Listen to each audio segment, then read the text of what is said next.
Have you wondered how to build relationships with beauty schools? Or maybe you have, but you don't know how to maintain them or have really strong ones? Well, coming up on today's Profitable Salon Owner podcast, we are diving deep into what that could look like for your salon.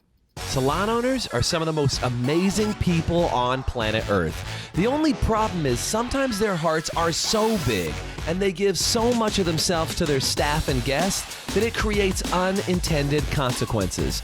Our goal is to change the industry by elevating the way the rest of the world sees salons, spas, and barbershops and give it the credibility that it truly deserves. This is the Profitable Salon Owner Podcast. Hi, and welcome to the Profitable Salon Owner podcast. I am Kayla Swanson. I am your host, and with me today is Holly Fox. Hello, Holly. Hey, Kayla. It's good to be here. Thank you for inviting me. Yeah, for sure, man. Holly is one of our mentors in the academy and just a dear friend, and you've been a part of the academy for since like the beginning, right? Like OG. Like I always say, I went up to the mountain with them, because we were going up to Tahoe. The very first event. Yeah. Oh, I love that. So Holly's been around with us for a long time. She's mentors. She mentors other people in the academy. And one thing that she is really strong and really knowledgeable on is how to have relationships with schools and how to hire well from schools. So we're going to talk about that a little bit. So first, Holly, tell me about your salon. How long have you owned a salon? So this year it'll be 24 years. Whoa. In business. Whoa. Yeah. And so I have a 5,000 square foot salon and spa. So we're hiring estheticians, we're hiring nail technicians, stylists, massage therapists. So you're like a one-stop shop. Yeah, pretty much. That's so cool. So how long have you been, were you a hairstylist before you owned a salon? So I was a stylist for, I started when I was like 2. No, I'm just kidding. I started just cutting her own hair. Yeah. I started when I was, in my early 20s in the industry, and here I am. And I would say I was a stylist, I think for like 3 or 4 years before, I started with my own salon. And it's been amazing. So you weren't a stylist very long before you opened your own salon. No, it was just an opportunity. Yeah. So it was one of those things where, it's like, hey, do you want to do this? And I was like, sure, why not? Like just kind of handed it to you? Yeah, sort of. I'm one of those people that I'm like, this sounds like fun. Let's jump. Yeah. Oh, nice. It's kind of like why I love the high octane adventures from HPSA. Yeah, too. That's awesome. Well, cool. Well, today specifically, we're talking about relationships with schools. So tell me about that. Like how early into owning a salon did you start building those relationships? Honestly, it wasn't until I became an HPSA member. Oh. And I was doing some coaching with Doug. Okay. And I had this little story about like what it was like to be a owner, and then what my relationships were going to be like with the schools. And one of my main competitors owns a school. Oh man. Yeah. So I had this plot twist. Yeah. I had this whole like story, like I couldn't go in there, blah, blah, blah, blah. And he was like, he called bullshit on me. I don't know if I can say that here or not, but you said it, so it's okay. But that was really kind of it. And then I realized I'm going to build a relationship. And that's what I would say. It's always about building a relationship, in that it's a two-way street. It's putting yourself out there. It's kind of like dating. Wow. So if you're a salon out there and maybe your competitor or your competitors go to schools, that is a very cool story to be like, not only did you have to go to build a relationship with a school, but to somebody you originally thought as a competitor. Correct. That's amazing. That's really cool. So so let's talk about that. So like, how long have you been cultivating the relationships? Like what is the relationship with the school? Is it one school specifically that you're really close to? We have one school in our area that I'm specifically close to. Other ones I'll go and visit, but there's one, we are a Redken salon. So this is a Redken T-Spa. So it makes sense for us to hire from that school. Nice. So let's talk a little bit before we dive into the hows and the how'd you get there. Like what does that relationship look like for your salon? For me, it's going there and talking to people, getting services done. It's talking to the owner. It's talking to the director of education. Like I have a relationship, not just with one person, but with several people in the school so that I'm always making sure that I'm there and, putting my face forward. I also have team members that are doing the same thing as well. So. Wow. Okay. So as you started this journey, so we're talking to say a salon owner, let's talk to people who don't have good relationships or don't have any relationships. Where would they begin? How do they ignite that relationship? So I'm a food person. Oh, so like nice. everything to me starts with food. And so, like we started off with doing donut drops because I mean, like who doesn't love a jelly filled donut? I mean, especially cops. I know. Yeah. So I'm always about dropping off food, and that's really where it started from. So we would drop off some donuts, or I would drop off some coffee, and just kind of do a little like drive by and like, hey, you know, how's it going? We would do things for like the holidays. We would send in pizza so they could have a pizza party, that kind of stuff. So really making sure that we were, you know, like I said, giving back to them and being willing to have more of like that servant leadership rather than being like, hey, I want you to go in there and talk about my salon. Yeah. Like I have to say, like the first several times I was there, I wasn't there to talk about my salon. I was there to serve them. And just to just to be present and build those relationships more personable. I love that it starts with serving and walking with a servant's heart. Because yes, eventually like you're doing this with intentions, but it's coming with a place of I'm going to serve you guys first. I love that. So let's talk about like, what do beauty schools look for in salon owners? Like, let's flip it first before we dive into ourselves. Let's talk about them. What do beauty schools look for? So they look for somebody that's going to keep their agreements, making sure that they're there for, and being willing to, on a moment's notice, sometimes somebody will back out and they're like, oh, can you come in and you be here? And I'm like, absolutely. Like, we'll make it work for you. We'll do what we can. They also want to know like what salon owners are looking for. They want a lot of business education as well as like the hair cutting and the coloring. But what I'm finding now is that they want salons to come in and talk about interviewing, resumes, goals, those kind of things. Oh, wow. Yep. So you go in and so you start talking about like building those relationships and being somebody reliable so that if you're going to be somebody that builds those relationships, just show up when you say you're going to show up and show up when they need you rather than like, I like that you say like when they call you, you show up when they need you. It makes more of an impact than showing yourself without, you know, just showing up unannounced necessarily, which is also still good, but being more present when.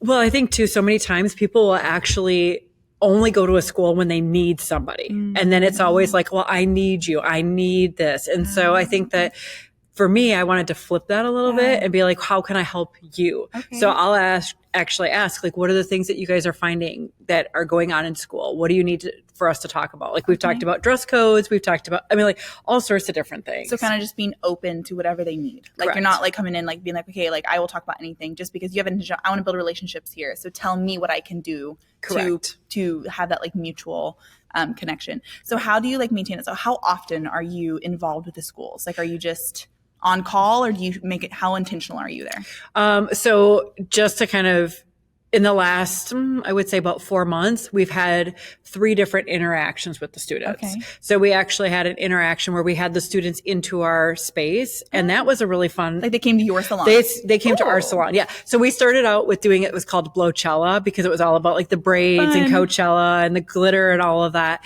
And we invited them in and we gave them free services. Wow. Yeah. So you guys planned this whole event for your salon and then you just invited them to attend.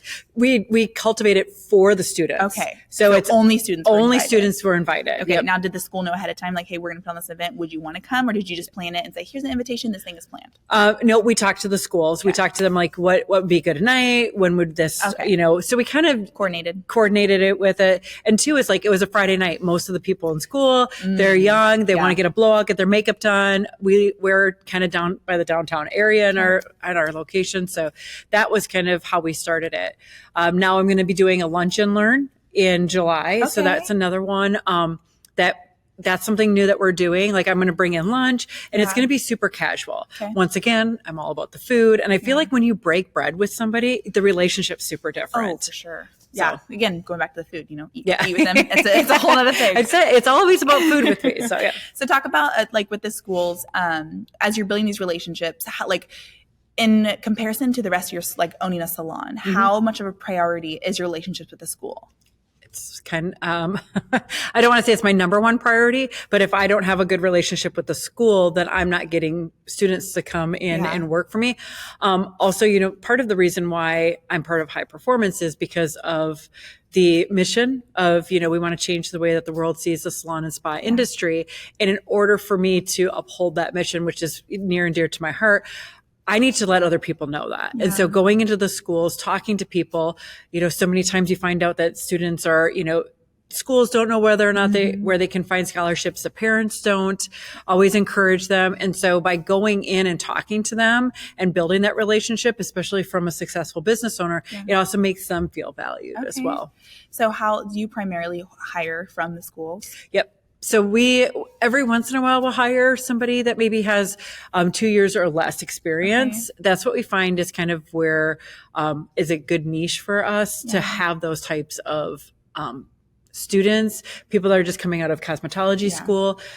That's really where we like to because you have, we'll talk on another podcast, but you have a really extensive associate program. So you target younger, newer salon owners or stylists so that they can come in and be a part of your associate program, which stay tuned because we'll be talking about that in another time. That's really cool. So how has that impacted your salon? Like, do you have like mentors? Like I know you have your associate program. So like what's the balance between people who are like seasoned, shall we say, of people who have like a lot of experience and they come in and mentor these people? Like what's the balance there?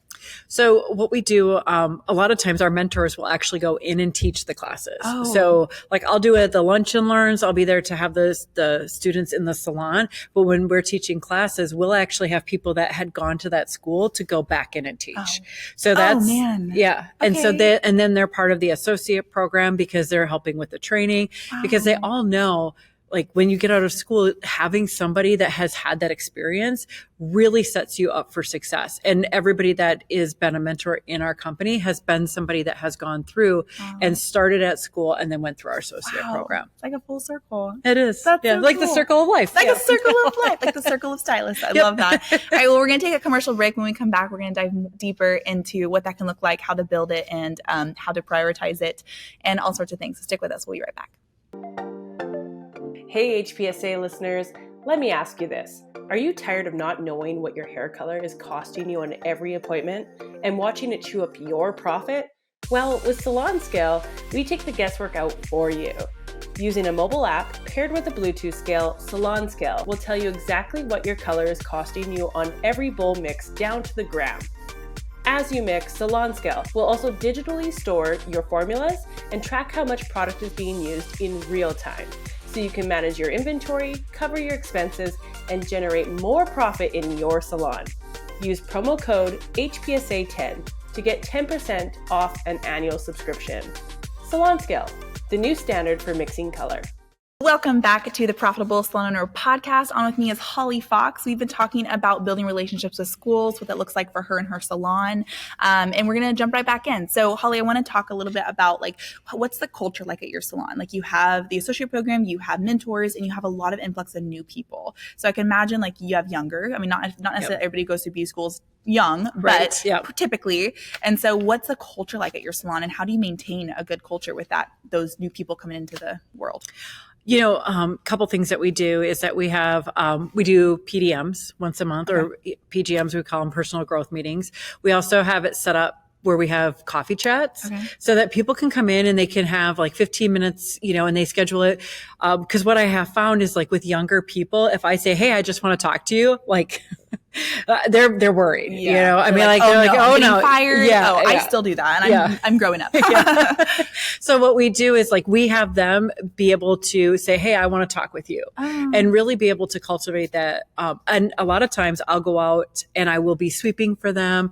The mentors will sweep for them, that they will work together and have that teamwork, because otherwise they don't really understand, like, what does that look like? It's like a lead by example. Wow. So it's like, where they can take the initiative and kind of get the empowerment and all that kind of stuff.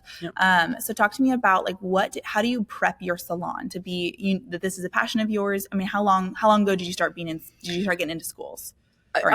So I've had an associate program the entire time that I've been in business. And so that's been 24 years. So we've always had that. And so I think too, that we have a reputation of this is what kind of company we are. Nice. And so because we have the associate program, we do a lot of education, we do a lot of training. People that want training, that want to have the career in education or anything like that, they're going to come to our salon. Wow.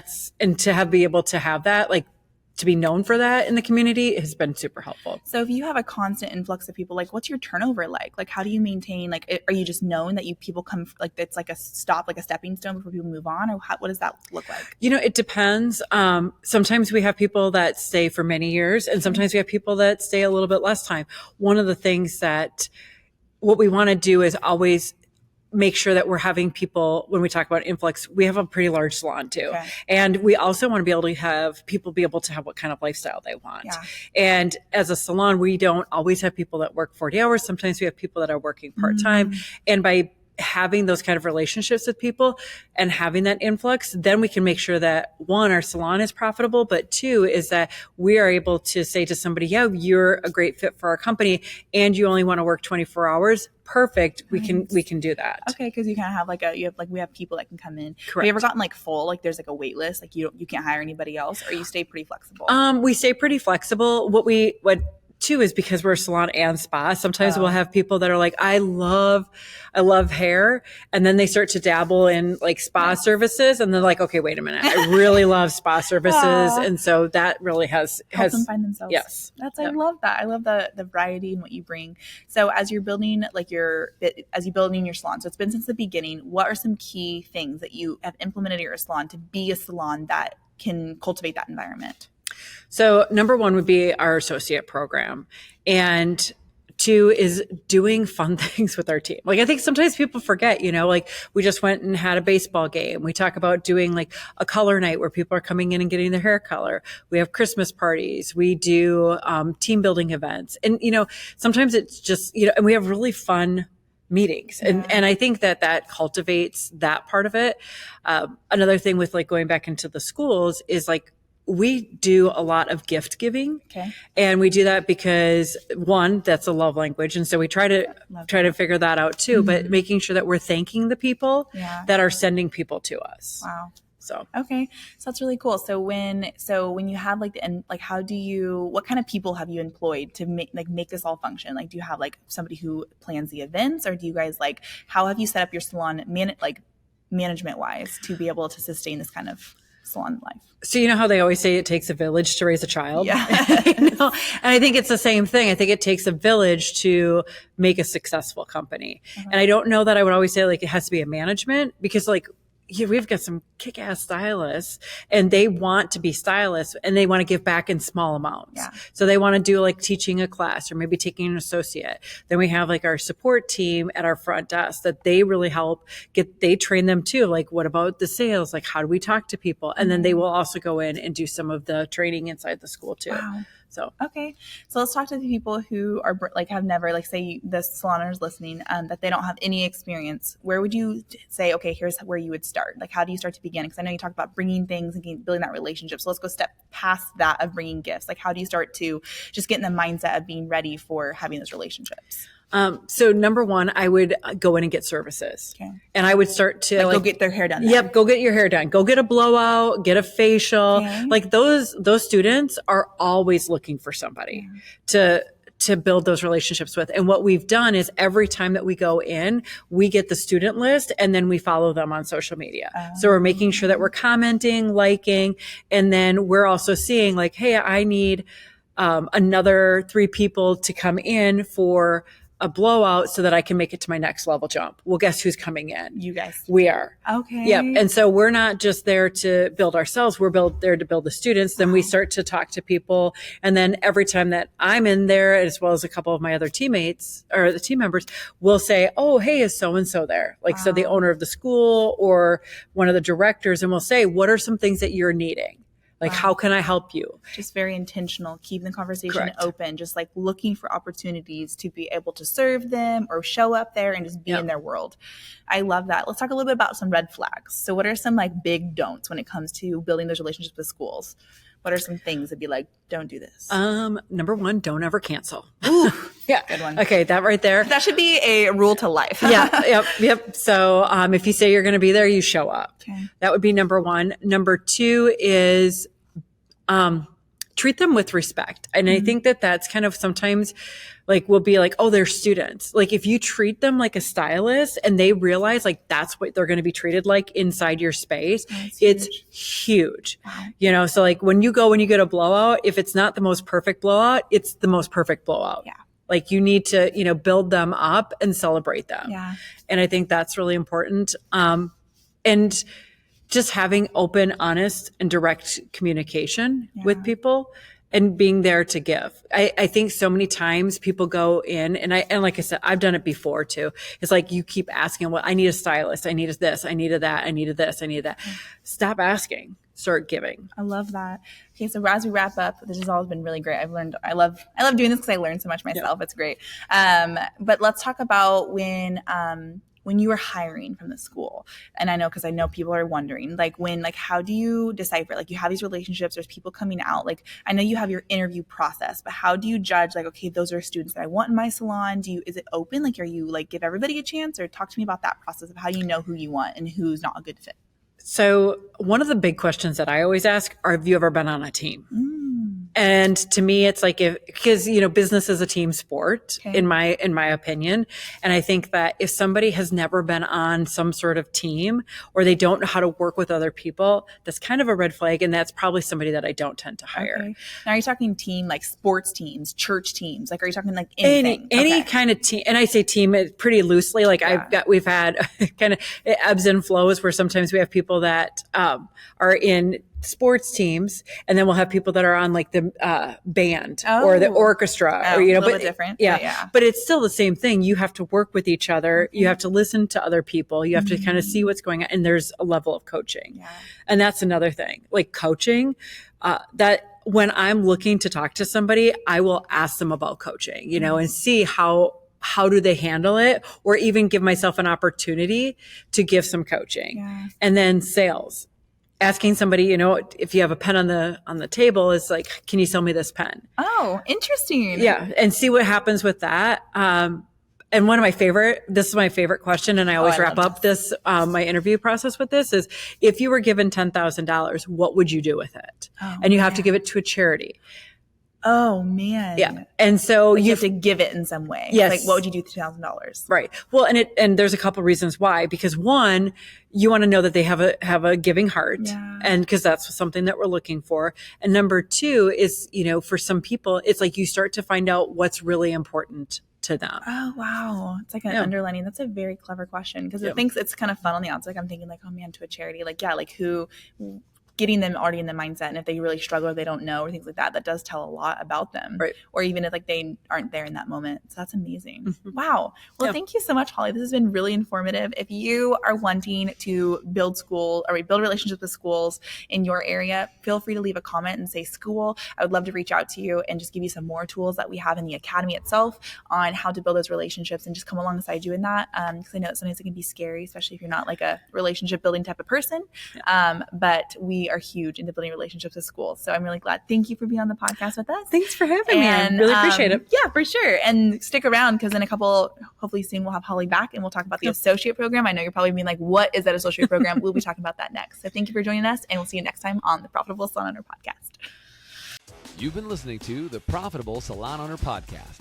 Be sure to like, subscribe, leave us a review, and check us out at profitablesalon.com for more episodes, content, and to help you turn your salon into the business you've always dreamt of.